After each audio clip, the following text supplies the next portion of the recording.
तो इस वीडियो में हम बात करेंगे आपके एडिशनल एक्सरसाइज के क्वेश्चंस की। ठीक है, ये lesson number 2, physics lesson number 2 का एडिशनल एक्सरसाइज का क्वेश्चन है, क्वेश्चन नंबर 29। जरा ध्यान देंगे क्या कहता है। A laser is a source of very intense monochromatic unidirectional beam of light. ठीक है,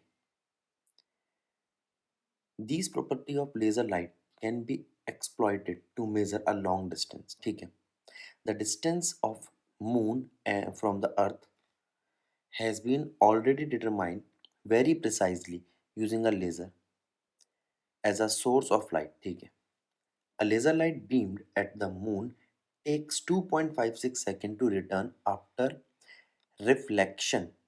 ठीक है, at the moon surface। अब मान लो ये आपकी अर्थ है। ठीक है, अब यहां से मून तक एक लाइट गई और टकरा के वापस आई। ठीक है, डिस्टेंस डी यहां से चली, वापस आते वक्त डिस्टेंस डी चली। वेलोसिटी क्या है?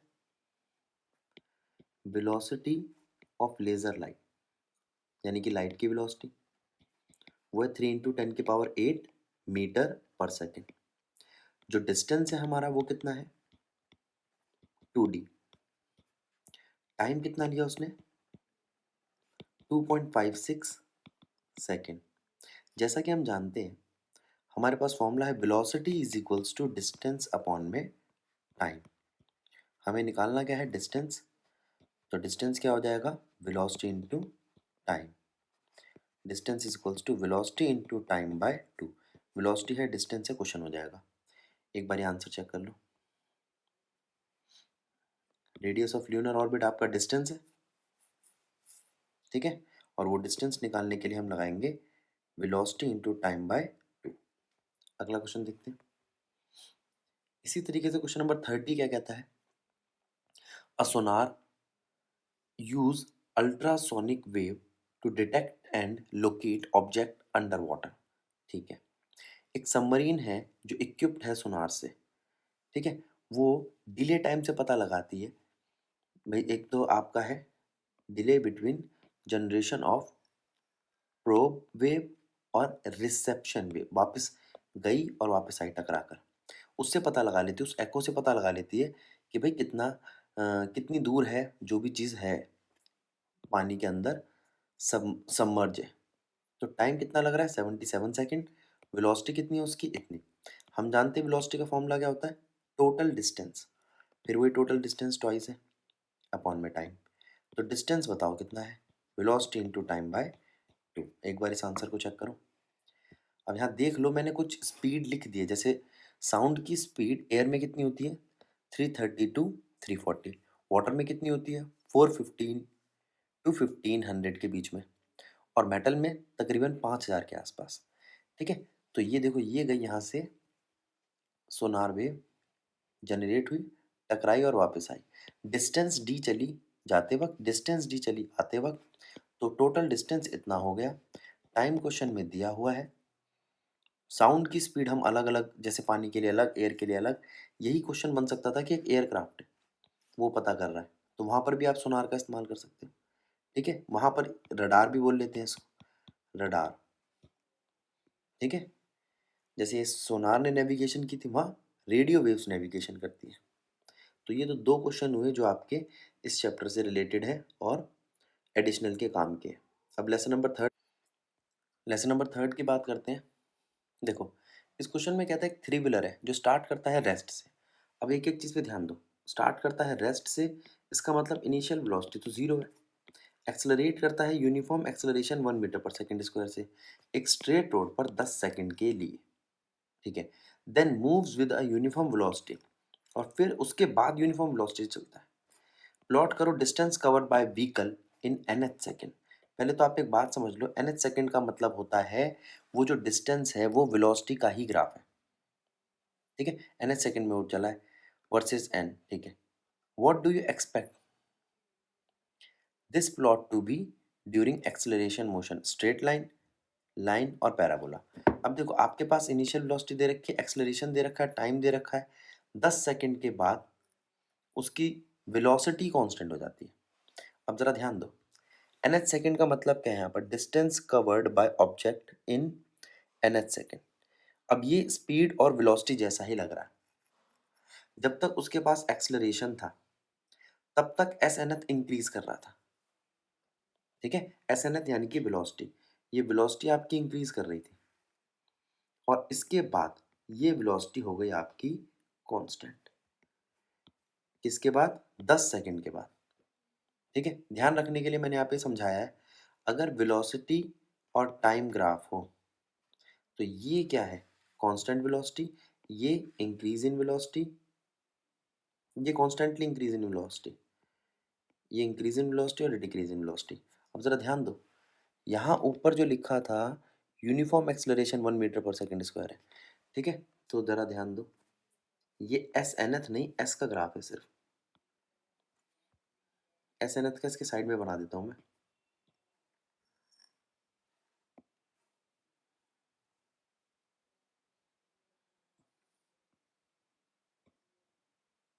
ये देखो,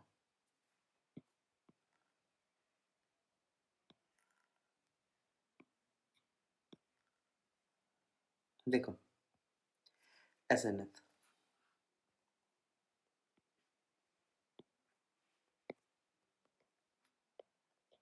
एस nth के ग्राफ में हम क्या क्या चीज़ें देखेंगे? टाइम 0 से लेके 10 सेकंड तक, फिर आगे भी 0 से लेके 10 सेकंड तक तो कांस्टेंट रहा, स्पीड बढ़ती रही,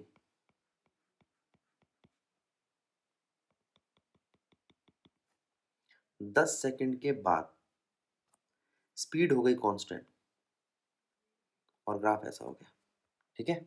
जरा ध्यान दो, आगे चलते हैं।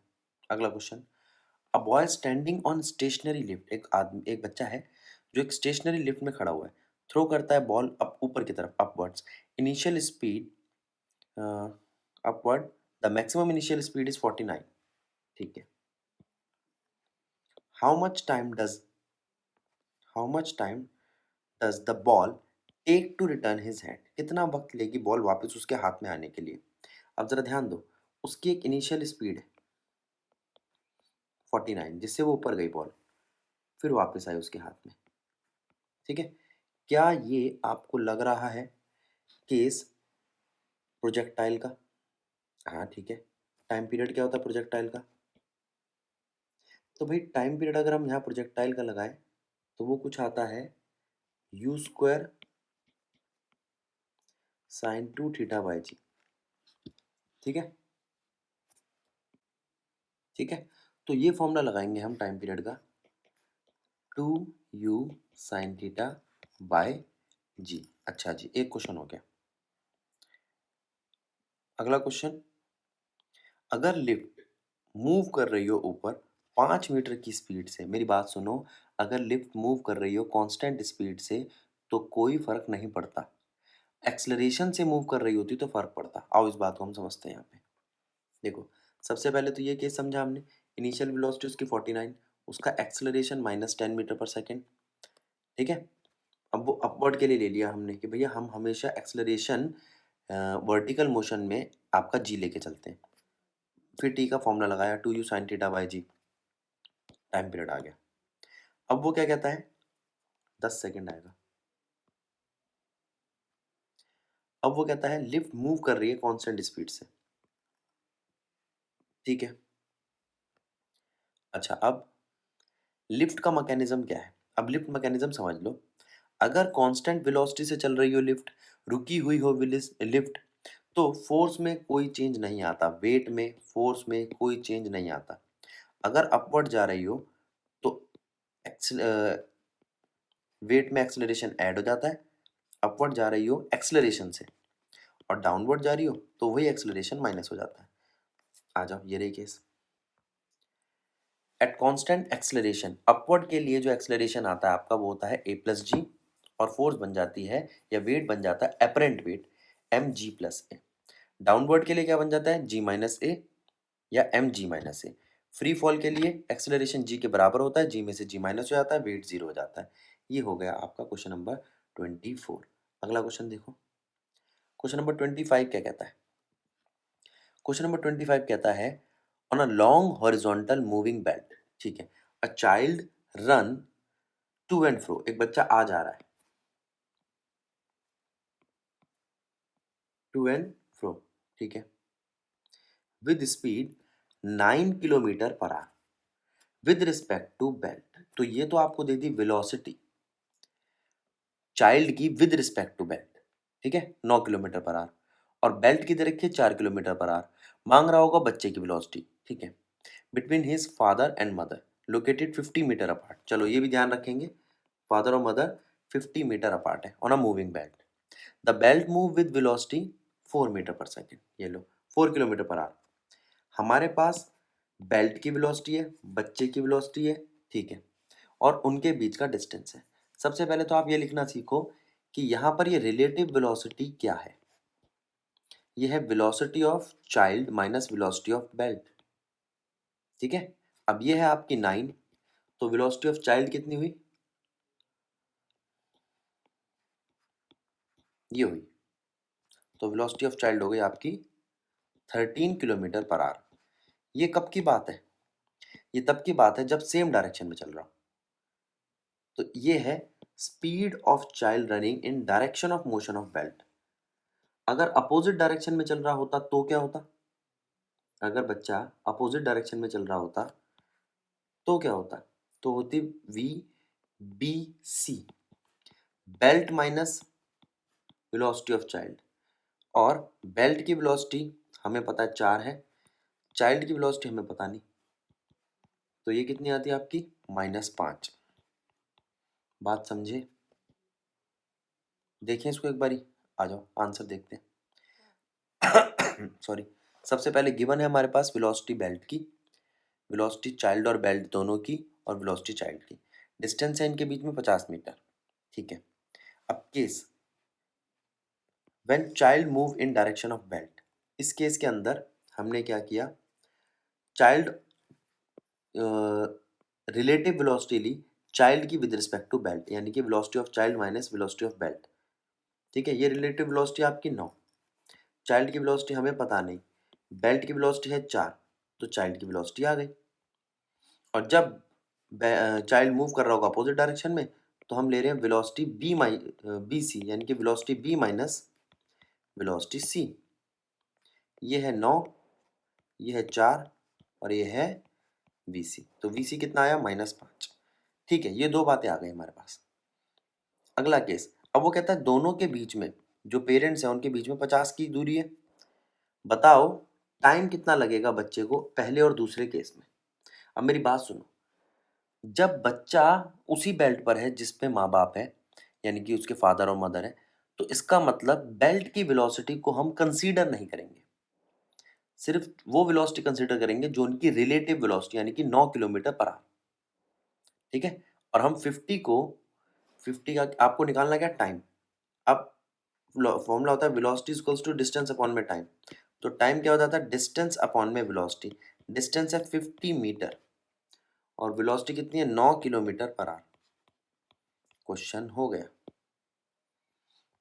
ठीक है। अब 2 मिनट इसको देखो, देखो यही करा है ना हमने, टाइम डिस्टेंस अपॉन में वेलोसिटी।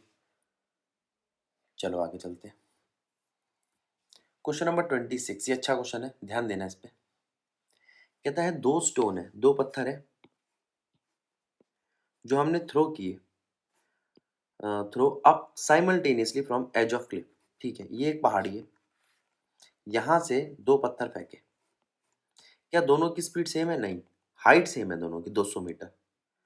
इनिशियल स्पीड 15 और 30 से फेंके, तो जाहिर सी बात है 15 वाला जल्दी गिर जाएगा, 13 वाला थोड़ा दूर जाके और देर में गिरेगा, ठीक है। Verify that the graph shown in figure 3.27 correctly represent the time variation of relative position of second stone with respect to first. चलो देखते हैं क्या है ग्राफ। ग्राफ में क्या क्या पॉइंट दिए हुए हैं। सबसे पहले डिस्टेंस, ये ग्राफ क्वेश्चन में गिवन है बेटा आपको, ठीक है। एनसीईआरटी का थोड़ा सा अलग था, इसलिए मैंने यहाँ पे साफ साफ बना दिया। टाइम में देखो आप, और एनसीईआरटी ने एक्सिस क्या क्या लिए हैं, यहाँ पे लिया एक्स माइनस एक्स डैश, ठीक है।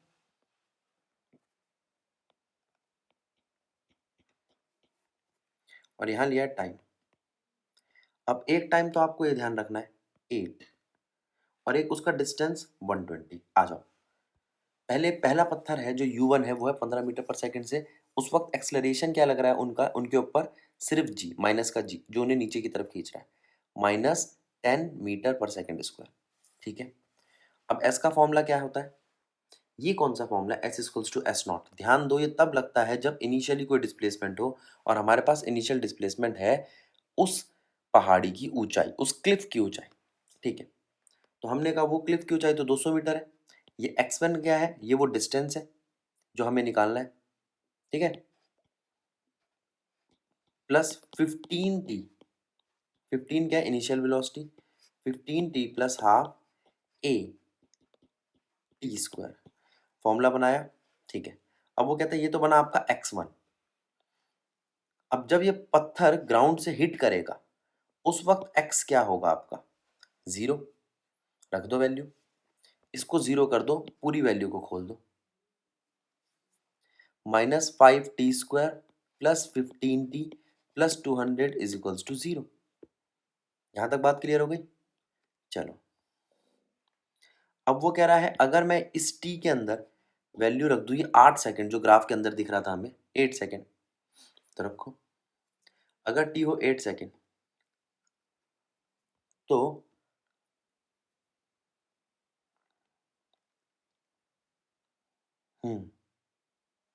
इस इक्वेशन को सॉल्व करेंगे हम। तो इस इक्वेशन को सॉल्व करने पे हमारे पास टाइम की वैल्यू आएगी क्वाड्रेटिक इक्वेशन लगाने से 8 सेकंड या -5 सेकंड। 8 सेकंड तो ठीक है, माइनस वाली वैल्यू हम लेके नहीं चल रहे, तो वो कह रहा है ये वाली बात हमारी प्रूफ हो गई, ये रखनी नहीं है वैल्यू, ये वाली बात प्रूफ करनी है। चलो, ग्राफ की एक बात प्रूफ हो गई, 8 सेकंड तक पहला स्टोन चलेगा। ठीक है, जिसकी स्पीड 15 मीटर पर सेकंड है। अब दूसरा स्टोन लो, बस उसमें स्पीड 30 कर दो, बाकी सारी बातें वही रखो। x2 लो, 230t माइनस 5t²। ठीक है, अब ये कब हिट करेगा ग्राउंड को, 0 रख दो। जब ये हिट करेगा ग्राउंड को तब आपका x2 0 हो चुका होगा, यानी कि हाइट 0 हो चुकी होगी। ठीक है, तो इस पर हमने टाइम की वैल्यू निकाली क्वाड्रेटिक सॉल्व करके, तो टाइम की वैल्यू है 10 सेकंड। इसका मतलब ग्राफ में 10 सेकंड पर दूसरा पत्थर भी जमीन पे आ जाएगा, आ गया। ठीक, तो ये वाला एक्स एक्सिस तो हमने समझा दिया, वो 120 रह गया। वो 120 क्या, x2 माइनस x1। 120 क्या आपका, x2 माइनस x1। अब जो आपका x2 आया और जो आपका x1 आया उन दोनों को माइनस कर दो। कहाँ है हमारा x2, ये रहा x1, ये रहा x2। इसमें से 200 तो माइनस हो गए, यहाँ 15t पड़ा है, यहाँ 30t पड़ा है, यहाँ पड़ा है 10 और यहाँ पड़ा है 5, दोनों को माइनस कर दो। अब अगर मैं x2 को x1 में से माइनस करता हूँ तो मेरे पास क्या बचता है, सिर्फ 15t। ठीक है, टाइम कितना लिया था हमने, 8 सेकंड, जब ये इस पॉइंट पर पहुंचा था। तो अगर 15 को आप 8 से मल्टीप्लाई करोगे तो 120 ही आएगा, जब तक दोनों पत्थर साथ साथ चल रहे थे।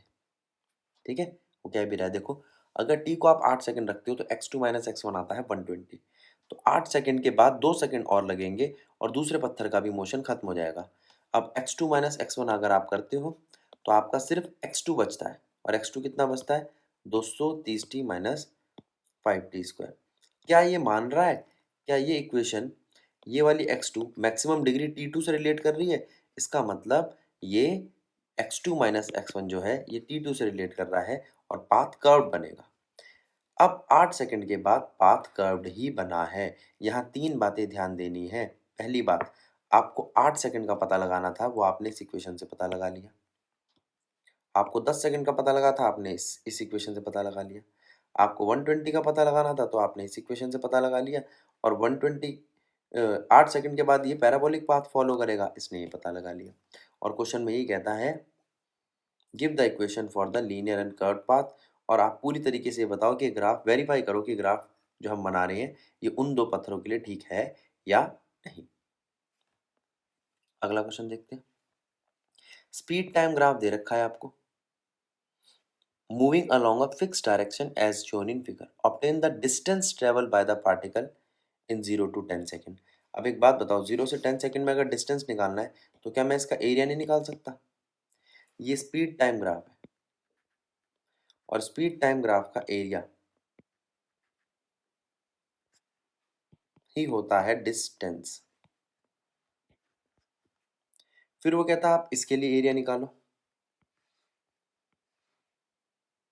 यानी कि इसके लिए डिस्टेंस निकालो 0 से 6 सेकेंड.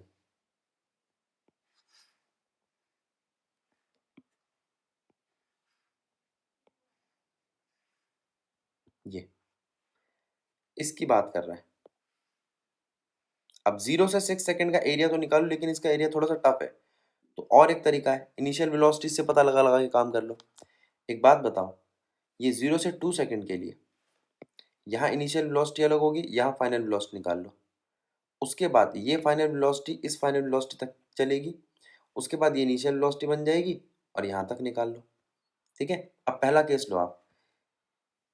0 से 5 सेकंड के लिए इसने क्या किया, ये कहता भैया 0 से 5 सेकंड के लिए इनिशियल वेलोसिटी 0 है, फाइनल वेलोसिटी 12 है, टाइम जो है आपका 5 सेकंड है, तो एक्सेलरेशन निकाल सकते हो 12/5.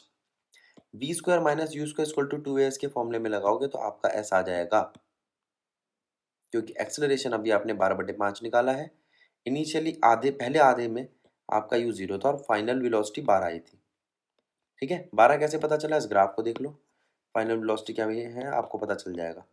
लेकिन जब मैं इससे नीचे जा रहा हूँ तब ये 12 आपकी इनिशियल वेलोसिटी बन जाएगी और फाइनल बन जाएगी 0.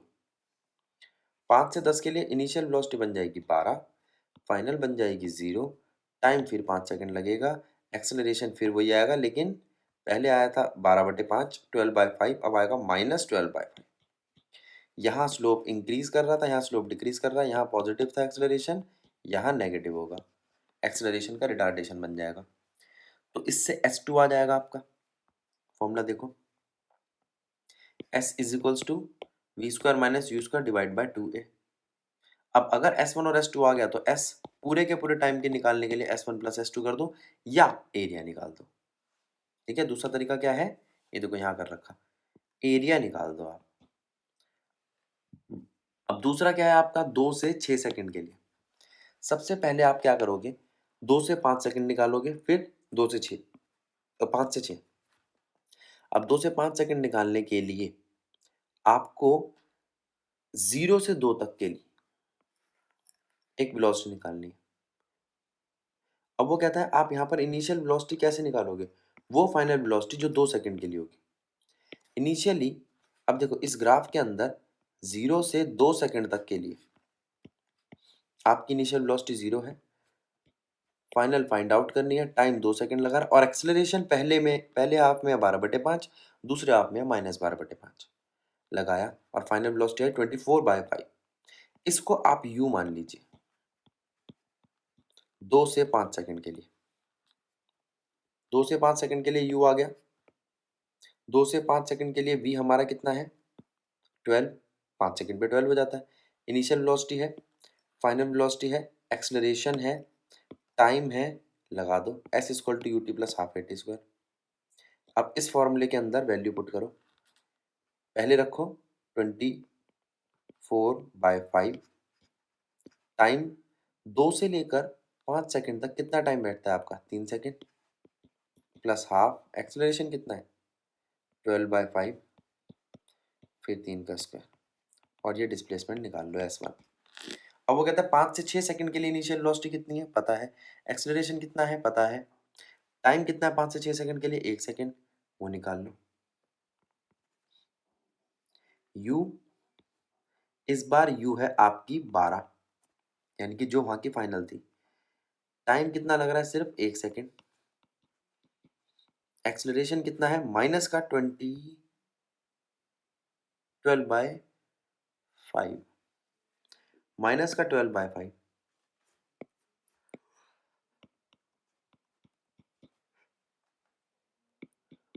दोनों को सॉल्व करो, S1 और S2 को जोड़ दो, S2 to 6 आ जाएगा.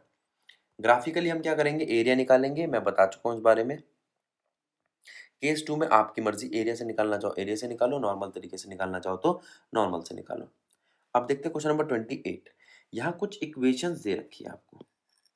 इन इक्वेशंस में परेशान होने की जरूरत नहीं है। xt2 का मतलब है डिस्प्लेसमेंट, डिस्प्लेसमेंट 2 का, और xt1 का मतलब डिस्प्लेसमेंट 1 का।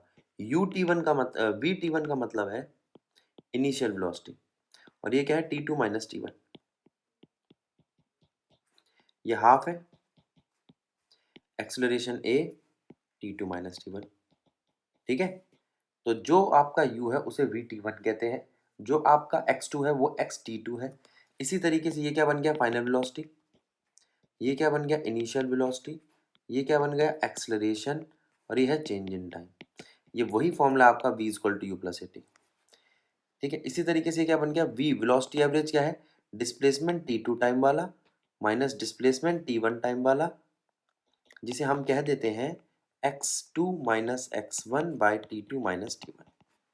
ठीक है, तो इन इक्वेशंस को कंपेयर कर लो, आपका ये क्वेश्चन हो जाएगा। यहाँ पर आपके लेसन नंबर 3 के एडिशनल क्वेश्चन होते हैं समाप्त। अब ध्यान देंगे लेसन नंबर 4 के एडिशनल की एक्सरसाइज पर। देखो क्या कहता है, can you associate vector with a length of wire bent in a loop, B a plane area, C a sphere, explain. अगर मैं एक लेंथ को लूप में कन्वर्ट करता हूँ तो मैं लेंथ को पैरामीटर में ही देखूंगा, और पैरामीटर आपका स्केलर होता है। ठीक है, अगर मैं प्लेन एरिया की बात करूं तो अगर मान लो ये एक प्लेन एरिया है, ये एक्स एक्सिस है, ये वाई एक्सिस है, तो जो एरिया होता है उसका एक नॉर्मल होता है, वो जेड एक्सिस में होगा। यानी कि यहाँ पर मैं बात करूंगा एक्स एक्सिस और वाई एक्सिस के प्रोडक्ट की, और वो प्रोडक्ट कैसा होगा, क्रॉस प्रोडक्ट। ध्यान दो, area is cross product of two measuring length like L cross B. ठीक है, तो यहाँ पर आपका साइन थीटा आता है। अगला तीसरा स्फेयर, तो स्फेयर में भी मैं वेक्टर की बात नहीं करूंगा। ये था आपका क्वेश्चन नंबर 28। अगला क्वेश्चन देखो, एक बुलेट है जिसको फायर किया गया है 30 डिग्री के एंगल पे। ठीक है, विद हॉरिजॉन्टल हिट 3 किलोमीटर, वो 3 किलोमीटर पे जाके हिट करेगी। इससे आप इनिशियल वेलोसिटी निकाल सकते हो। रेंज का फॉर्मूला क्या होता है जरा ध्यान दो, रेंज का फॉर्मूला होता है u square sine 2 theta by g. ठीक है, हमारे पास दिया क्या है, रेंज 3 किलोमीटर, ये साइन 30, ये 10, इससे यू निकाल लो, यहाँ से यू स्क्वायर आ जाएगा। एक बार आपका यू स्क्वायर आ गया, ठीक है, तो उससे अब आप, वो कहता है क्या ये 5 किलोमीटर हिट करेगा, भैया ज्यादा से ज्यादा जो ये हिट कर सकता है वो है यू स्क्वायर बाय जी। आओ, अब यू स्क्वायर बाय जी कितना आएगा आपका, यू स्क्वायर बाय जी आएगा आपका, जो ऊपर वैल्यू यू स्क्वायर की निकाली थी, डिवाइड बाय 10। ठीक है, अब आप कह सकते हो यहाँ से कि भैया हम इसको सीधा यहाँ से सॉल्व कर ले, कि यू स्क्वायर बाय जी आ रहा है 3 किलोमीटर डिवाइडेड बाय साइन 60, यानी कि 3 किलोमीटर डिवाइड बाय साइन 60 की वैल्यू को सॉल्व करोगे, आपके पास आर मैक्सिमम आ जाएगा, वो आ रहा है सिर्फ 3.4 किलोमीटर। लेकिन मुझे इससे ज़्यादा चाहिए 5 किलोमीटर, वो नहीं आ रहा, इसका मतलब है 5 किलोमीटर पे हिट नहीं करेगा। समझ लो इस क्वेश्चन को, नोट करना चाहो नोट कर लो, फिर आगे बढ़ते हैं। आगे देखते हैं, इस क्वेश्चन में क्या कहता है, एक फाइटर प्लेन है जो फ्लाई कर रहा है हॉरिजॉन्टली 1.5 किलोमीटर के ऑल्टीट्यूड पे, तो उसका वाई दे रखा है आपको 1.5 किलोमीटर। ठीक है, अब उसकी स्पीड है 720 किलोमीटर पर आवर, पास करता है एक एंटी एयरक्राफ्ट गन के ऊपर से। अब ये तो ऐसे ही फ्लाई कर रहा होगा ना सीधा, तो इसकी वेलोसिटी एक्स एक्सिस पे है 720 किलोमीटर पर आवर। ठीक है, अब eight what angle from the vertical, ये बड़ा इंपॉर्टेंट है। अब यहां से अगर वो गन मार रही है तो वो किस एंगल पे मारेगी, वर्टिकल। बेटा थीटा यहाँ पे है, वैसे हमेशा थीटा आपका यहाँ होता है, इसलिए आप यहाँ लिख देते हो यू कॉस थीटा। इस बार यू कॉस थीटा यहाँ आएगा और यू साइन थीटा यहाँ आएगा। ठीक है, ये यू साइन थीटा जिस डायरेक्शन में उसको देखो, और उसको ऐसा ही हिट करना है, एक्स एक्सिस पे ही जाना है। एक, वो कह रहा है at what angle from the vertical should the gun be fired from the shell with muzzle, इस स्पीड से। 600 मीटर पर सेकंड की स्पीड से टू हिट द प्लेन। ठीक है, अब यहाँ से जो आपने बुलेट छोड़ी है 600 मीटर पर सेकंड से, लेकिन मैं एक्स एक्सिस के लिए क्या लूंगा, यू का कॉस थीटा। किस एंगल से छोड़ना है वही पूछा उसने, एट व्हाट मिनिमम। और फिर अगला क्वेश्चन बाद में देखेंगे, पहले इसको देखो, ये यू एक्स है। ठीक है, यहाँ से आपने गन इसको छोड़ा है, यहाँ थीटा है, ये यू एक्स क्या आएगा, यू साइन थीटा। तो वो कह रहा है वेलोसिटी मजल की कितनी है 600, यू साइन थीटा क्या हो जाएगा, यू एक्स क्या हो जाएगा, यू साइन थीटा, और यू साइन थीटा क्या आएगा 600 साइन थीटा। ठीक है, अब देखो क्या कहता है, हॉरिजॉन्टली डिस्टेंस कितना ट्रेवल कर रहा है वो, वी एक्स मल्टीप्लाई में टाइम टी। डिस्टेंस ट्रेवल कितना किया प्लेन ने, वेलोसिटी इनटू टाइम। क्या आपको उस प्लेन की वेलोसिटी दे रखी है, हाँ 200। क्या टाइम दे रखा है, टाइम तो दोनों में सेम रहेगा। अब यहाँ पर जो ये चीज़ है हिट कर रही है वो कितना है, यू एक्स टी। ठीक है, अब प्लेन से शेल हिट हो इसके लिए दोनों का डिस्टेंस इक्वल होना चाहिए, ये दोनों के डिस्टेंस इक्वल होने चाहिए, यानी कि यू एक्स टी बराबर होना चाहिए वी एक्स टी के, यानी कि यू एक्स बराबर होना चाहिए वी के। वी कितना है भाई हमारे पास 200, और ये कितना है यू एक्स, मजल की स्पीड कितनी थी 600। ठीक है, तो v is equals to U sine theta, sine theta क्या आएगा v बाई यू, यानी कि 200 बाय 600। तो थीटा आ गया आपका साइन इनवर्स 1/3, थीटा आ गया आपका साइन इनवर्स 1/3। अब वो कह रहा है भैया वो हिट ना करे उसके लिए क्या करें, भैया वो हिट ना करे इसके लिए उसका जो हाइट है उस पे फॉर्मूला लगाओ, हाइट होना चाहिए you square sine square theta. अब मेरी बात सुनो, ये एंगल कितना है आपका, हम जब भी प्रोजेक्टाइल लगाते तो इस थीटा को लेते हैं, और ये थीटा आपका 90 माइनस थीटा है, थीटा इस बार यहाँ पर चला गया, कोई दिक्कत नहीं है, हमने 90 माइनस थीटा लिख दिया, और 90 माइनस थीटा बन जाता आपका कॉस थीटा। तो एच आ गया you square cos square theta bye 2g। ठीक है, थीटा भी ऊपर निकाल चुके हो, तो हाइट आ जाएगी, किस हाइट पे उड़ाए कि प्लेन को एंटी क्राफ्ट जो गन है वो हिट ही ना कर पाए। वो कौन सी गन, जो 600 की स्पीड से 600 मीटर पर सेकंड की स्पीड से अपने मजल से अपने शेल को रिलीज करती है। ठीक है, तो ये था क्वेश्चन नंबर 30। अब चलते हैं क्वेश्चन नंबर 31 पे। एक साइक्लिस्ट है जो राइड कर रहा है साइकिल को 27 किलोमीटर पर आवर की स्पीड से, एज ही अप्रोचेज अ सर्कुलर टर्न, जैसे वो 80 मीटर के सर्कुलर टर्न पे आता है वो ब्रेक लगाता है और रिड्यूस कर देता है स्पीड को इस स्पीड से। ये क्या है, ये एक्सलरेशन है या रिटार्डेशन, 0.50 मीटर पर सेकेंड, तो आ गई नहीं मीटर पर सेकेंड स्क्वायर, उसने बोला है metre per second every second. तो आपके पास एक्सलरेशन है, आपके पास रेडियस है, आपके पास उसकी स्पीड है, वेलोसिटी। ठीक है, अब आपको करना क्या है, और what is the magnitude and direction of net acceleration, जी निकाल देंगे। सबसे पहले क्या करो आप, वो कहता है ट्रांसलेशनल एक्सलरेशन कितना है। ट्रांसलेशनल एक्सलरेशन कौन सा होता है, अगर आप ऐसे कभी ब्रेक मार रहे हो तो सीधे जो ब्रेक मारी है वो ट्रांसलेशनल एक्सलरेशन है, और सेंटर की तरफ जो लग रहा है वो सेंट्रीपिटल एक्सलरेशन है। ये आपका सर्कुलर ट्रैक है, सेंटर की तरफ लगने वाला सेंट्रीपिटल और सीधा टेंजेंशियल लगने वाला ट्रांसलेशनल। इन दोनों का नेट जो निकल कर आएगा वो इनका लॉ ऑफ पैरेललोग्राम से निकल कर आएगा। ए कितना आएगा, under root of A T square plus A C square, याद रखना। ठीक है, ए टी दे रखा है आपको, ए सी मैं बता देता हूँ कैसे होगा, वी स्क्वायर बाय आर से। और फिर फॉर्मूला क्या लगेगा आपका, देखो ये वाला। अब टेंजेंट जो होता है उसका रेडियस के साथ क्या एंगल होता है 90, लगा दो फॉर्मूला। तो ए टी का स्क्वायर प्लस ए सी का स्क्वायर, क्वेश्चन खत्म। जल्दी से इसको नोट करना चाहे नोट कर लो, स्क्रीनशॉट लेना चाहे स्क्रीनशॉट ले लो, जल्दी देखो फिर आगे बढ़े। आगे देखते हैं क्वेश्चन नंबर 32 क्या कहता है, कहता है भैया हमारे को एंगल की एक इक्वेशन दे रखी है, tan inverse V naught Y minus G T divide by V naught X. अब मेरी बात सुनो, हमारे पास ये है क्या वी नॉट एक्स, ये यू एक्स है, और ये वी नॉट वाई क्या है, ये यू वाई है। अब मैं आपको बताता हूँ, हमारे पास एक इक्वेशन होती है, वो है वी एक्स। वी एक्स क्या आता है? You not x plus A x T. A x zero होता है, तो वी एक्स तो वही आ गया आपका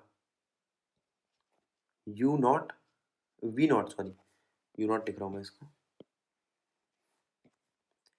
वी नॉट एक्स, खत्म। अब वी वाई कैसे निकालोगे? ऐसे वी वाई निकालेंगे। V Y is equals to V naught Y plus A Y T. अब ए वाई क्या होता है? वी नॉट वाई माइनस का जी टी। अब यहाँ से वी वाई आ गया। अब वी एक्स और वी वाई को वी एक्स से डिवाइड कर दो, टेन आ जाएगा, टेन थीटा। ठीक है, और वो टेन थीटा निकाल के वैल्यू पुट कर दो, आपका जवाब आ जाएगा। आओ देखते हैं इसको यहाँ पर। पहले इसने क्या किया, v equal to V naught plus A T formula लगाया, इस ये u और वी नॉट एक ही बात है। फिर वी एक्स की वैल्यू रखी, वी एक्स से ये वैल्यू आई, फिर वी वाई की वैल्यू रखी, वी वाई से ये वैल्यू आई, और दोनों को टेन थीटा के फॉर्मूले में रख दिया, डायरेक्शन का formula V Y by V X, यानी कि V naught Y minus G T divide by V naught X. तो थीटा आ गया टेन इनवर्स ये, खत्म कहानी। अब वो दूसरा काम क्या कहता है? कहता है आप एक चीज और बताओ, show that the projection angle theta naught for a projectile launched from the origin is given by theta is equals to tan inverse this। अब ये है आपकी हाइट, ये है आपकी रेंज।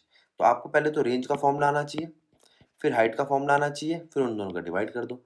ये आता है u square sine two theta by g, और ये होता है u u square sine square theta by two g. अब देखो जी से जी कट रहा है, यू स्क्वायर से यू स्क्वायर कट रहा है, एक साइन थीटा से एक साइन थीटा भी कट रहा है। पहले इसको खोलना पड़ेगा साइन थीटा को। Sine theta, sine two theta का फॉर्मूला देखो, two sine theta cos theta. अब कट जाएगा। अब जरा इधर आओ, यही फॉर्मूला लगाया हाइट का, यही फॉर्मूला लगाया रेंज का। रेंज के फॉर्मूले को खोल दिया, you square sine two theta cos theta by जी में।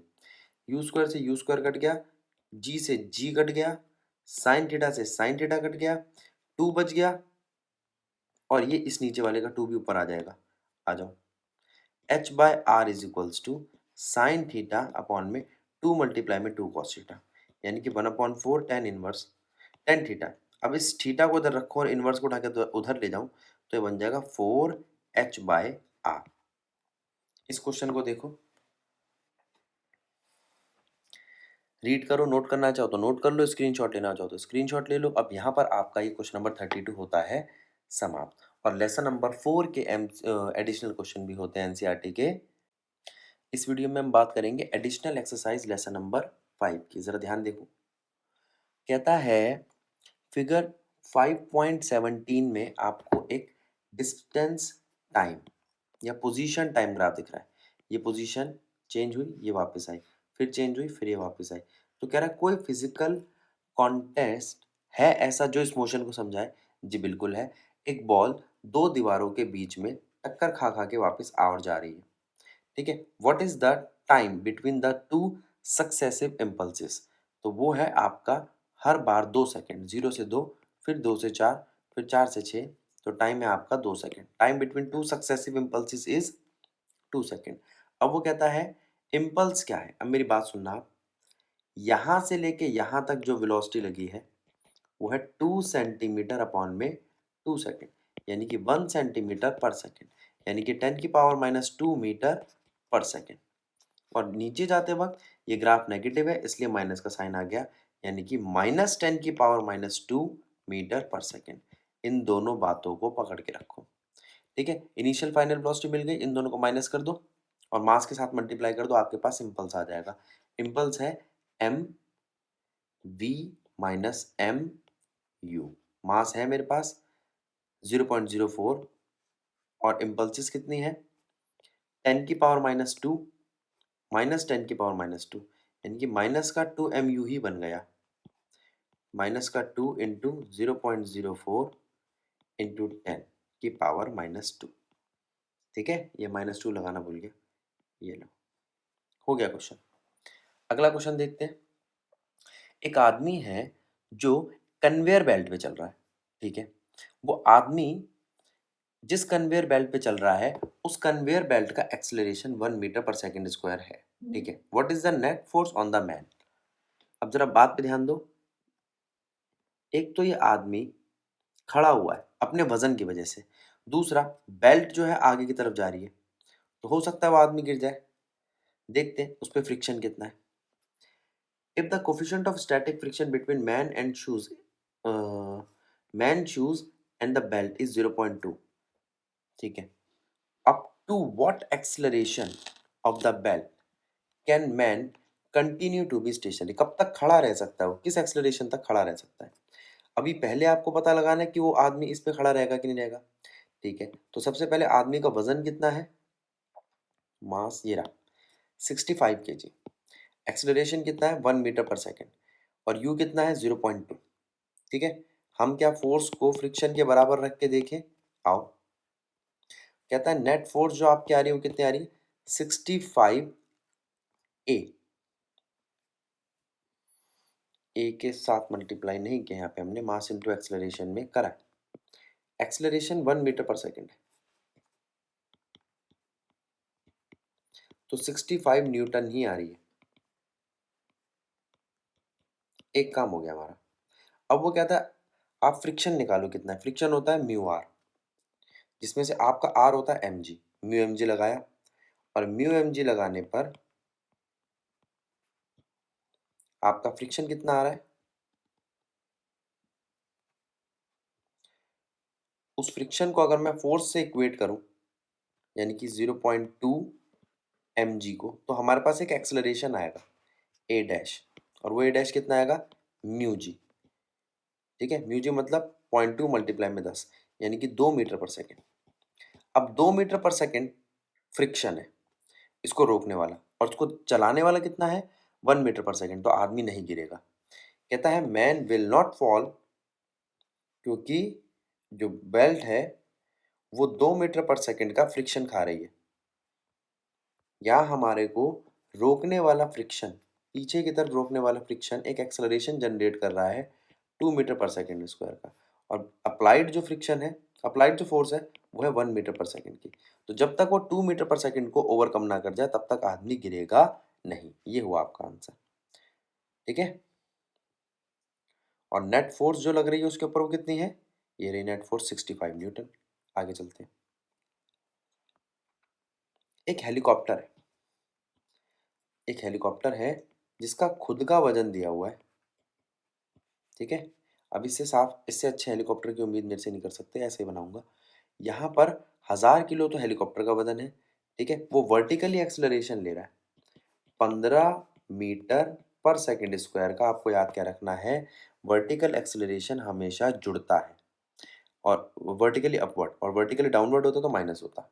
आगे उसके अंदर पैसेंजर भी बैठे हैं 300 किलो के, 1000 किलो का वो खुद, 300 किलो के पैसेंजर, ठीक है? Give the magnitude and direction of force on the floor bye crew and passenger. तो सिर्फ मैं 300 किलो की बात करूंगा। Action of rotor on helicopter on surrounding, अब मैं पूरे 1300 किलो की बात करूंगा। अगर मैं आपसे कहूं हेलीकॉप्टर के फ्लोर पे कितना वजन लग रहा है, तो हेलीकॉप्टर के फ्लोर पे हेलीकॉप्टर का वजन नहीं लग रहा, सिर्फ क्रू मेंबर्स का, यानी कि 300 किलो का लग रहा है।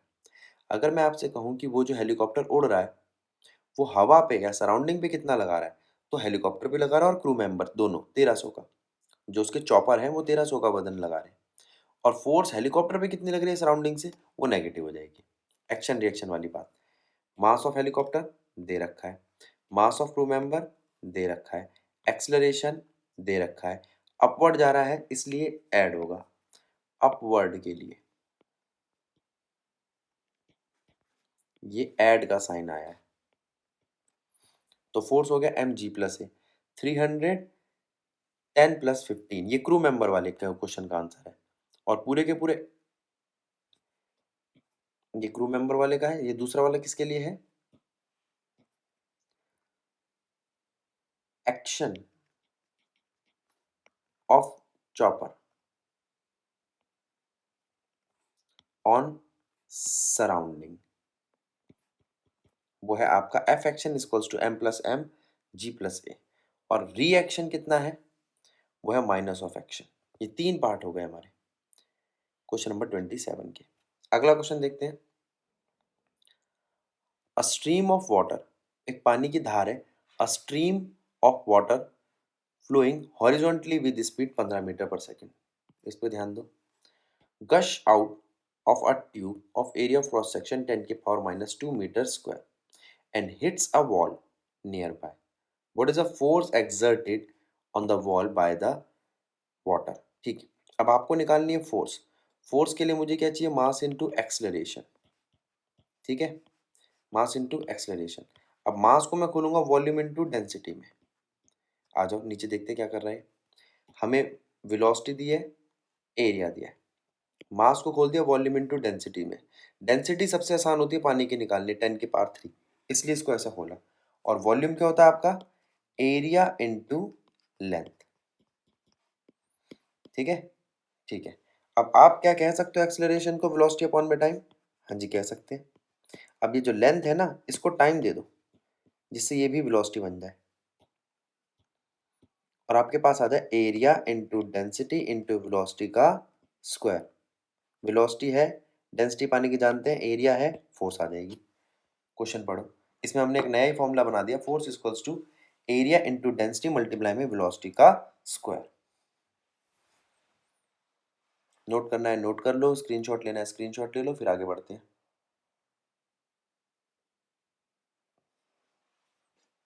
अगला क्वेश्चन देखते हैं। कहता है 10 1 रुपीज कॉइन्स एक के ऊपर एक रखे गए हैं। ठीक है, ये रख दिए, दिखा दी, 10 सिक्के बना दिए हमने और एक के ऊपर एक रख दिए। अब अगला question, each coin has mass m। चलो सबका मास भी बराबर है तो कोई दिक्कत नहीं है। Give the magnitude and direction of force on seventh coin. अब फोर्स कहाँ लग रहा है, सेवंथ कॉइन पे। ठीक है, नीचे से गिनते हुए आएगा, तो सेवंथ कॉइन कहाँ है, ये रहा सेवंथ कॉइन।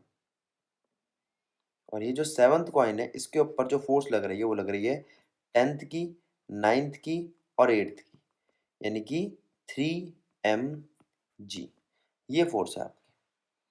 ठीक है, तो फोर्स ऑन सेवंथ कॉइन कितनी है, 3 mg। एक कहानी हो गई खत्म। दूसरा, the force on seventh coin by eighth coin. अब एट्थ कॉइन कितने लगाएगा भैया, एट्थ पे उन दोनों की लग रही है, तो एट्थ पूरी की पूरी वही 3 mg ही लगाएगा। फिर तीसरा part, the reaction of sixth coin on seventh coin. ये जो सिक्स्थ कॉइन है, ये क्या रिएक्शन करेगा भैया, सेवंथ कॉइन से ऊपर से 4 कॉइन का वजन लग रहा था 4 mg, तो रिएक्शन क्या होगा, -4 mg। अब देखो फोर्स ऑन सेवंथ कॉइन कितनी थी, 8 से, सेम। रिएक्शन कितना होगा, 6 टू 7 कॉइन 4 mg। अब ध्यान दो, रिएक्शन यहाँ पर नेगेटिव होना चाहिए, एनसीईआरटी ने प्लस दिया होगा इसलिए मैंने प्लस लिख रखा है। वैसे आपका एक्शन पॉजिटिव और रिएक्शन नेगेटिव होना चाहिए। अगला क्वेश्चन, एक एयरक्राफ्ट है जो एग्जीक्यूट कर रहा है हॉरिजॉन्टल लूप। ठीक है, ये रहा भैया वो एयरक्राफ्ट है, गोल चक्कर काट रहा है, हॉरिजॉन्टल लूप का मतलब, at a speed of 720 kilometre per hour with its wing band at 15 degree. 720 की स्पीड से चक्कर काट रहा है, 15 डिग्री पर उसके पंखे मुड़े हुए हैं। What is the radius of loop, बताओ लूप का रेडियस कितना होगा। सबसे पहले आप लिखोगे वेलोसिटी कितनी है, 720, 5/18 यानी कि मीटर पर सेकंड में कन्वर्ट करो। थीटा कितना है, 15 डिग्री। ठीक है, वेलोसिटी का फॉर्मूला क्या है, √rg tan थीटा। ठीक है, अब tan थीटा में आपको यहाँ tan थीटा निकालना है एंगल, उसने कहा है नहीं एंगल नहीं निकालना, आपको निकालना रेडियस, आर निकालना है, निकाल लो आर। आर कितना आएगा आपका, v² g tan थीटा। ठीक है, हो गया क्वेश्चन। सिर्फ एक फॉर्मूला लगना था बैंकिंग ऑफ रोड वाला, आर जी tan थीटा वाला। अगला क्वेश्चन देखते हैं। क्वेश्चन नंबर 31 क्या कहता है, a train runs along an unbanked circular track. एक ट्रेन है जो सीधे सीधे, मतलब बैंकिंग नहीं हुई है उस रोड की, यहाँ tan थीटा नहीं लगेगा। रेडियस दे रखा है और स्पीड दे रखी है 54। ठीक है, the mass of train is 10 की पावर 6 kg। ठीक है, मास दिया है, रेडियस दिया है, स्पीड दी है। What provides a centripetal force, कौन प्रोवाइड कर रहा है? Centripetal force required for this purpose, engine और रेल। अब सेंट्रीपिटल फोर्स उसको घूमने के लिए कौन उसको प्रोवाइड कर रहा है? ट्रैक, हाँ ट्रैक का फ्रिक्शन, या इंजन? मेरे हिसाब से ट्रैक का friction. What is the angle of banking required to prevent wear and tear? फिर से एंगल आ गया, टेन थीटा, बताओ कितना होना चाहिए? अब जरा ध्यान दो, तो रेल प्रोवाइड कर रही है नेसेसरी सेंट्रीपिटल फोर्स, ठीक है, रेल मतलब ट्रैक, या ट्रैक मतलब फ्रिक्शन। अगला, और आपसे टेन थीटा कैसे निकालोगे आप? फिर वही formula, B equals to under root N R G tan theta, तो टेन थीटा आ जाएगा B square by R G. अगला क्वेश्चन देखते हैं। एक आदमी है जो पुल कर रहा है वजन सीधा ऐसे, ठीक है, उसका वजन कहाँ लग रहा है? 50 किलो का नीचे। जो 25 किलो का भार है वो कहाँ लग रहा है? वो भी नीचे। अगर दोनों के दोनों नीचे लग रहे हैं, अगर दोनों के दोनों नीचे लग रहे हैं, तो दोनों के दोनों ऐड कर जाएंगे, और अगर दोनों के दोनों ऐड कर जाएंगे तो 25 और 50 हो जाएगा 75 किलो। 75 किलो के लिए फोर्स कितनी लगेगी? 750 न्यूटन। किससे मल्टीप्लाई करा है? जी से, ठीक है।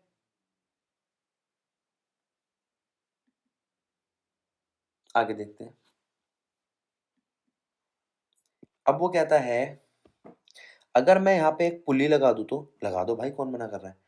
पुली लगाने से क्या होगा? यहाँ एक टेंशन लगेगी टी, और यहाँ पे भी एक टेंशन लगेगी टी, और यहाँ वजन लगेगा 250 न्यूटन, ठीक है।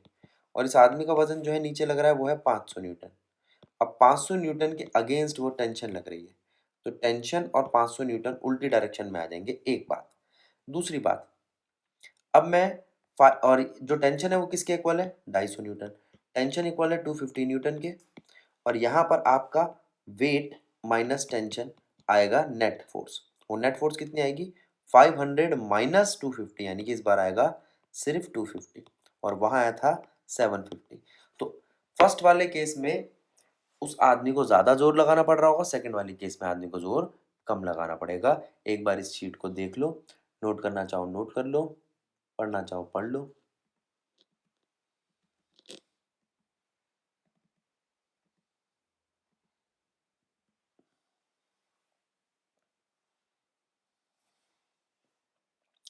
आगे चलते हैं अगले क्वेश्चन पे। ये क्वेश्चन देखो क्या कहता है। एक मंकी है जिसका मास 40 किलो है, ठीक है, वो एक रस्सी पे चढ़ रहा है, which can stand a maximum tension 600 Newton, ठीक है।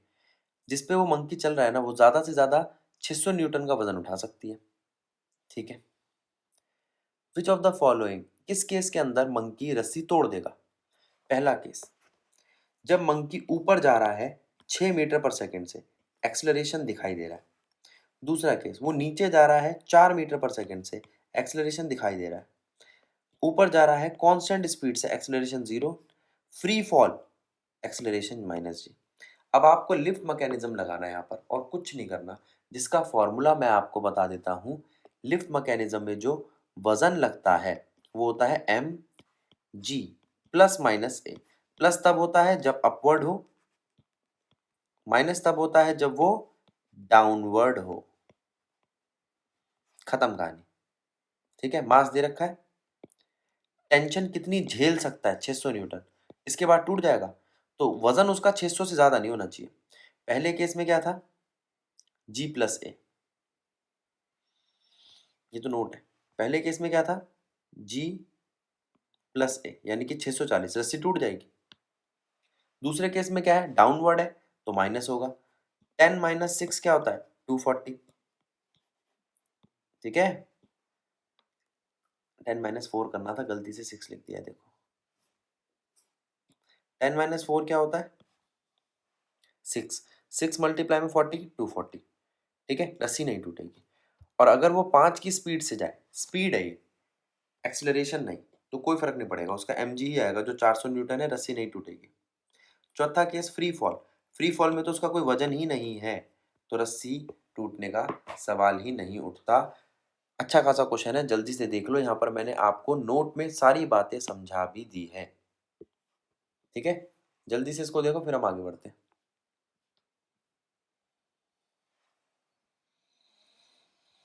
अगला क्वेश्चन देखते हैं क्या कह रहा है। इस क्वेश्चन पे ध्यान दो, थोड़ा लंबा क्वेश्चन है। दो बॉडीज है ए और बी, कहाँ है भाई, ये रही। इसको एक दीवार से लगाकर रोक रखा है हमने, ठीक है। यहाँ मैं 200 न्यूटन की फोर्स लगाता हूँ, यहाँ यहाँ पर फ्रिक्शन भी है, उस फ्रिक्शन को माइनस कर दो तो पता चलता है यहाँ कितनी फोर्स लग रही है। फिर ये एक्शन करता है इस तरफ और बी इस पे रिएक्शन करता है, ठीक है। ए एक्शन करता है बी की तरफ, बी एक्शन करता है ए की तरफ। जब तक दीवार लगी है कोई मूव नहीं करेगा, दीवार हटा दूंगा तो मूव करने लग जाएंगे। आ जाओ, मास दिया हुआ है दोनों का, कोफिशिएंट ऑफ फ्रिक्शन 0.15 दिया हुआ है, फोर्स 200 न्यूटन दी हुई है। फ्रिक्शन का फॉर्मूला क्या होता है, म्यू एम जी। म्यू दोनों चिपके हुए हैं इसलिए दोनों का मास जोड़ दिया और जी। म्यू एम जी लगाने पे 22.7 आया। तो टोटल फोर्स कितनी थी, 200 में से 22.7 माइनस कर दो, नेट फोर्स आ जाएगी। एक्शन क्या होगा आपका 177.5 और रिएक्शन क्या होगा 177.5। एक होगा राइट वर्ड, एक होगा लेफ्ट वर्ड। एक्शन लगेगा इधर तो रिएक्शन लगेगा इधर। अभी तक मूव नहीं कर रहा है। When wall is removed, both A and B start moving, दोनों चलना चालू कर देंगे। किससे, एक्सेलरेशन से। निकालो एक्सेलरेशन। फोर्स का फॉर्मूला होता है m1 m2 by A.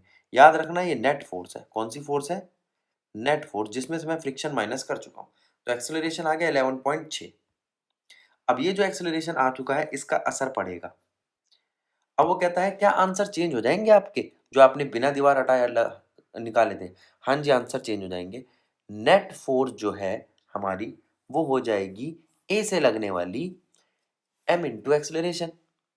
m कितना है भैया, 5 इंटू 5 और एम ए, और एक्सलेशन कितना है 11.6। दोनों को मल्टीप्लाई कर दो, 58 से 59 के बीच में आंसर आ जाएगा। फिर वो कहता है फ्रिक्शन ऑन ए कितना है, म्यू एम जी, वो कितना आ रहा है 7.5। अच्छा, अब ये आपका वो फोर्स है जो ए लगा रहा है, फ्रिक्शन की वजह से कितना जा रहा है 7.5, उसको माइनस कर दो 200 में से तो कितना आएगा 192.5, ठीक है। एक ऑब्जेक्ट का जो एक चल रहा है। अब दूसरे वाले को ले लूं तो मैं,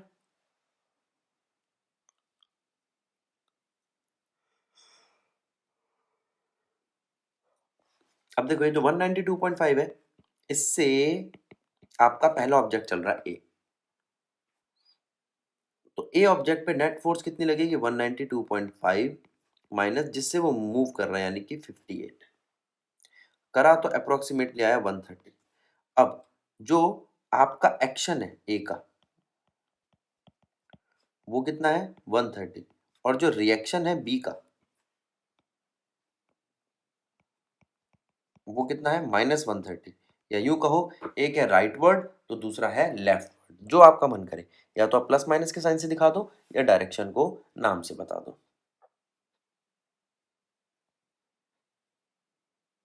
क्वेश्चन देखते हैं।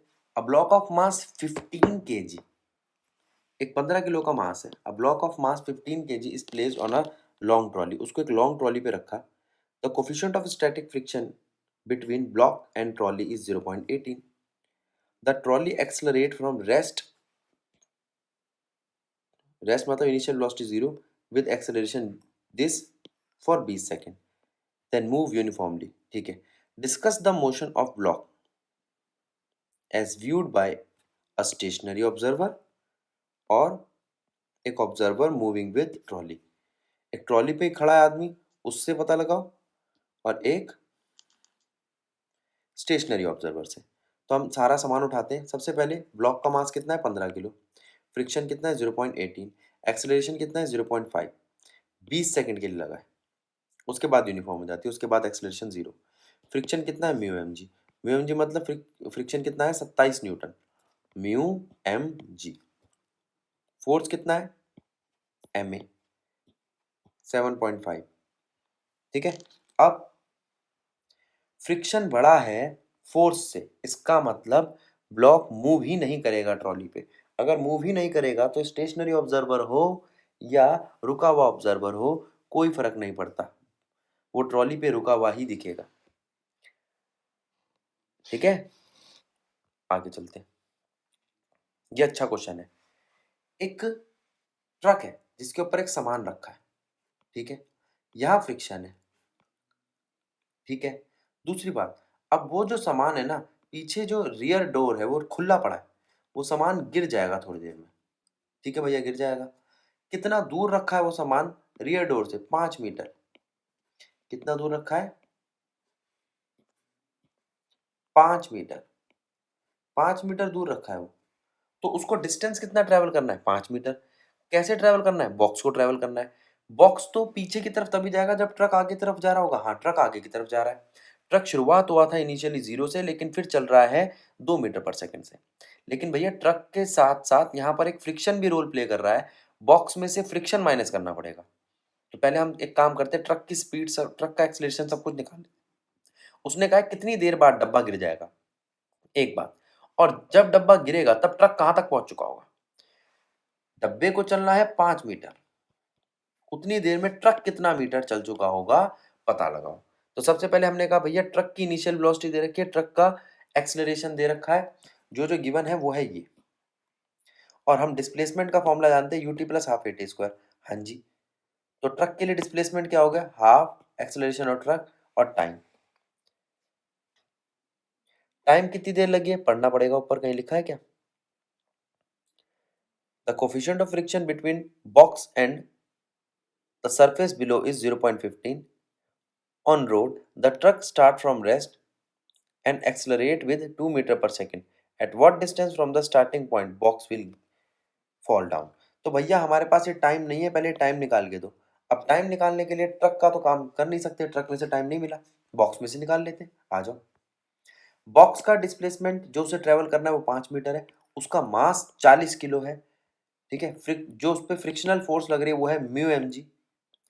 ठीक है, म्यू एम जी को मैं बराबर रख सकता हूँ मास इंटू एक्सलरेशन, एम से एम काट दो, एक्सलरेशन आ जाएगा। एक्सलरेशन जो फ्रिक्शन से लग रहा है, बॉक्स का नहीं है एक्सलरेशन, ये फ्रिक्शन का है, यानी कि जो बॉक्स को रोक रहा है।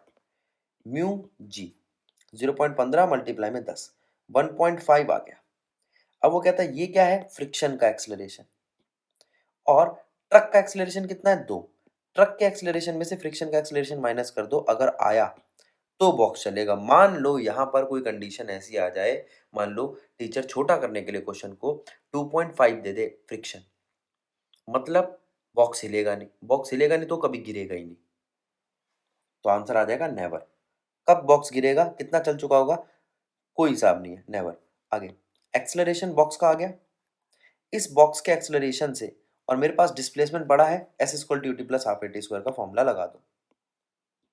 यू तो 0 ही था बॉक्स का भी, हाफ ए टी स्क्वायर का फॉर्मूला लगाया, टी निकाला। टी कितना आया आपका? टी स्क्वायर आया 20 सेकंड। टी स्क्वायर ही रखो क्योंकि मुझे टी स्क्वायर ही लगाना है, और उस 20 सेकंड को मैंने यहाँ रखा तो मेरे पास डिस्टेंस कितना आया? 20 मीटर।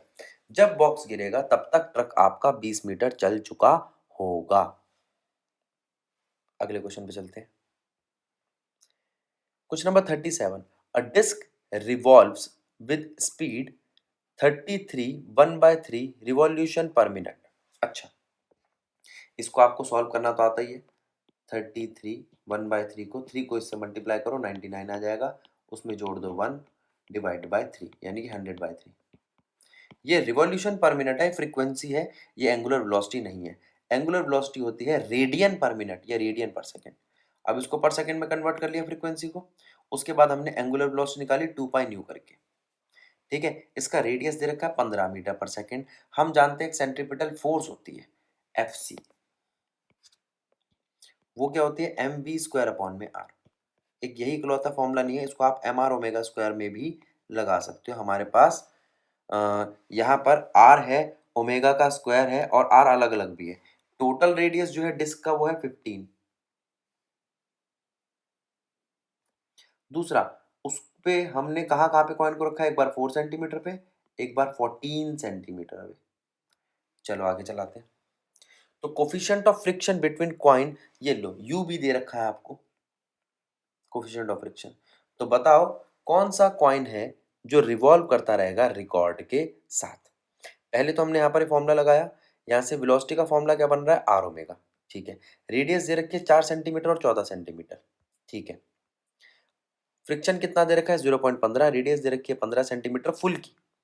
तो वो कह रहा है आप एक काम करो, यहाँ से फ्रिक्शन देखो, अगर फ्रिक्शन बड़ा हुआ सेंट्रीपिटल फोर्स से तो कॉइन साथ साथ ही मूव करेगा, अगर फ्रिक्शन छोटा हुआ तो कॉइन भाग जाएगा, सेंट्रीपिटल फोर्स की वजह से गिर जाएगा टेंजेंशियली। फोर्स का फॉर्मूला लगा है एम आर ओमेगा स्क्वायर, ठीक है, M R omega square equals to mu M G. यहाँ से आर की वैल्यू आ गई, आर की वैल्यू कितनी है 10 सेंटीमीटर। अब 10 सेंटीमीटर से छोटा हुआ तो टिकेगा, बड़ा हुआ तो नहीं टिकेगा। ये 10 सेंटीमीटर मुझे नहीं पता आई है कि नहीं आई है, ये ऐसी रफ निकाल दी होगी मैंने। 4 सेंटीमीटर वाला नहीं गिरेगा, 14 सेंटीमीटर वाला गिर जाएगा।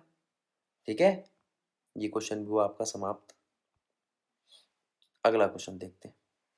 You may have seen in circus, आपने सर्कस में देखा होगा मोटरसाइकिलिस्ट जो होता है वो वर्टिकल लूप में, ठीक है, जिसे मौत का कुआं कहते हैं, वहां पर घूम चक्कर काटता है। Explain clearly why the motor cyclist does not drop, क्यों नहीं गिरता वो जब वो टॉप मोस्ट पॉइंट पे होता है। जब वो टॉप मोस्ट पॉइंट पे होता है ना भैया, तो उसका वजन नीचे लग रहा होता है, लेकिन उसका नॉर्मल भी नीचे लग रहा होता है सेंटर की तरफ।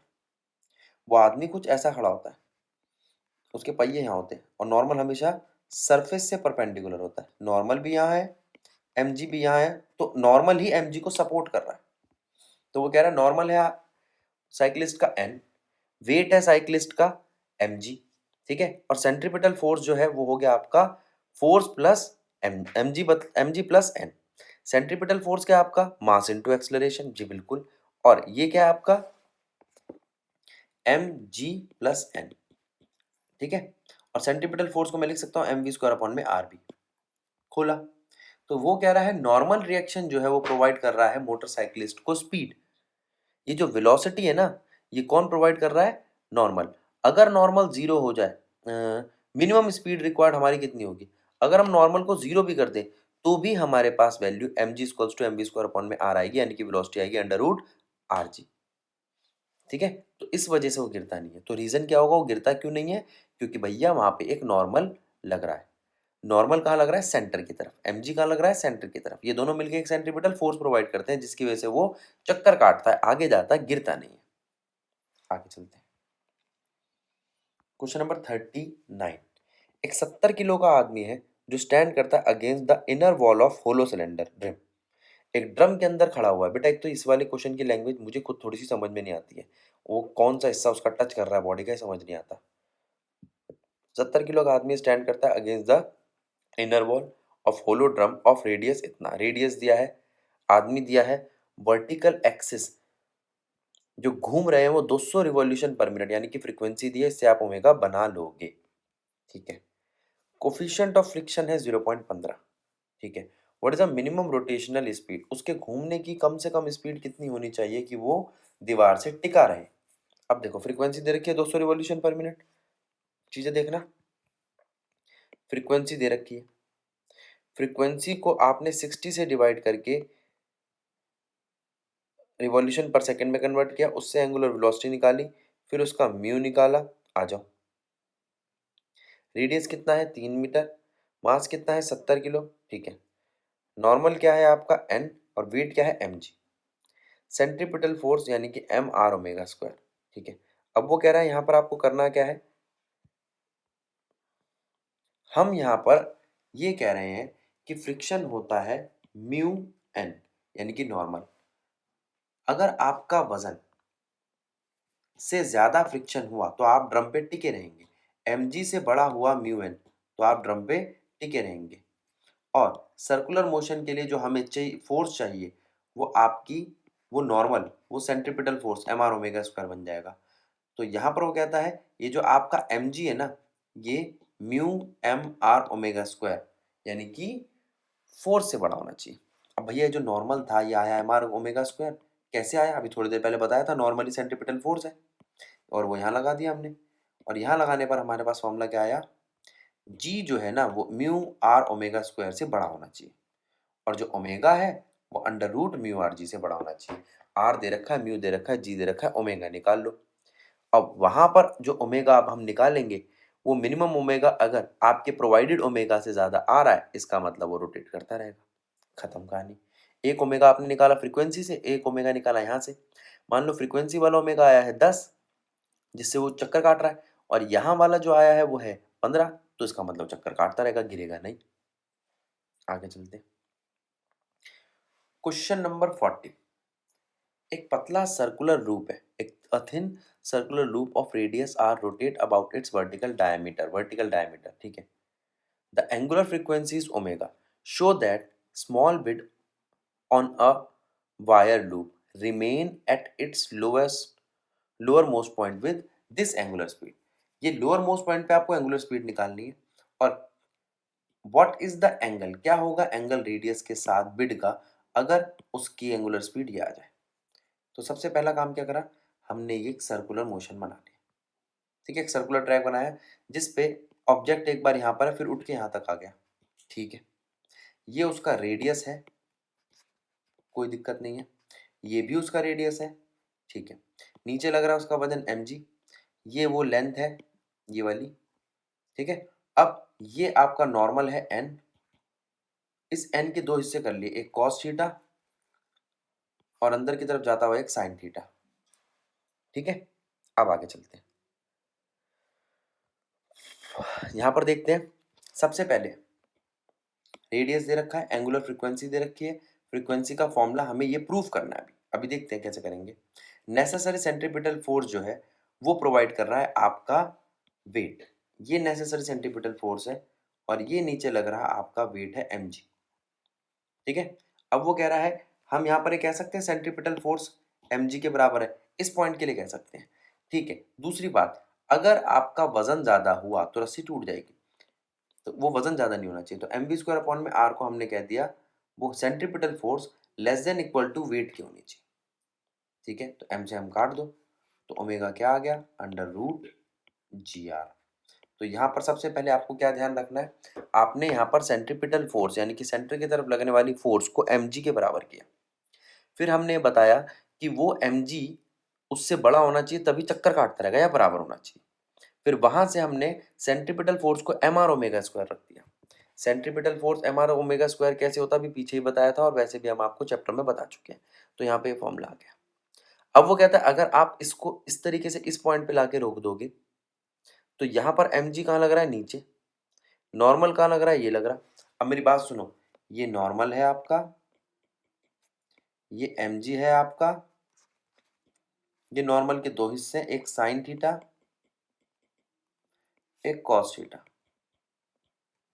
नॉर्मल का कॉस थीटा mg से इक्वेट कर दो, नॉर्मल का कॉस थीटा mg से इक्वेट कर दो. तो नेसेसरी सेंट्रीपिटल फोर्स जो सेंटर की तरफ लग रही है ये बन जाएगी n sin theta. Necessary centripetal force n sin theta यानी कि एम वी स्क्वायर अपॉन में r is equals to n sin theta और n cos theta is equals to mg. दोनों इक्वेशन इक्वेट करना. Necessary centripetal force n sin theta, M V square upon में r को इसने l ले लिया, n sin theta. क्या sin theta को इस ट्राइंगल के अंदर कह सकते हैं हम परपेंडिकुलर अपॉन में हाइपोटेनस. परपेंडिकुलर क्या है आपका, एक मिनट को, परपेंडिकुलर गलत ले लिया, परपेंडिकुलर ये है, परपेंडिकुलर अपॉन में हाइपोटेनस. परपेंडिकुलर है आपका लेंथ l, तो आप लिख सकते हो साइन थीटा को लेंथ बाय r. लिख दिया. तो m, अब यहां l से l तो कट गया, बचा क्या, m omega square is equals to n by r.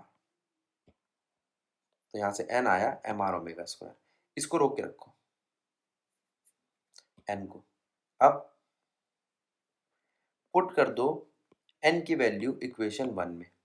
अभी मैंने बताया था mg होता है n cos थीटा, कहां से पता चला था भैया, ये रहा mg और ये रहा n cos थीटा.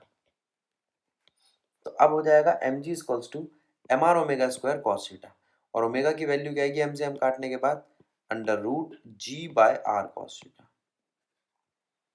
ठीक है, अब इस ट्राइंगल में हमने कहा कि भैया ये तो आपका रेडियस r था, ये लेंथ l था. अब चाहो तो इसको cos थीटा को खोलो वरना यहाँ पर क्वेश्चन खत्म हो जाएगा क्योंकि इसने आपसे एंगल मांगा है. एंगल मांगा है मतलब ये cos थीटा मांगा है. अब मुझे यहाँ पर वैल्यू दिखाई दे रही omega is equals to under root G by R cos theta. कौन सी वैल्यू रखूँ कि 2 ऊपर आ जाए, cos थीटा की वैल्यू को हाफ रखना पड़ेगा. अब किस एंगल पे cos थीटा हाफ होता है, 60 पे. हो गया क्वेश्चन खत्म. ठीक है, जल्दी से इसको देखो, ये क्वेश्चन बड़ा इंपॉर्टेंट था. यहाँ पे क्वेश्चन नंबर 40 अच्छा निकला है, क्वेश्चन नंबर वो ट्रक वाला अच्छा था, उसके बाद जो 2 चीज़ें रखी थी डिस्क पे वो भी अच्छा था। अब जल्दी से इसको देखो, नोट करना है नोट कर लो, स्क्रीनशॉट लेना है स्क्रीनशॉट ले लो, फिर आगे बढ़ो। तो यहाँ आपके लेसन नंबर 5 के एमसीक्यूज़ होते हैं समाप्त।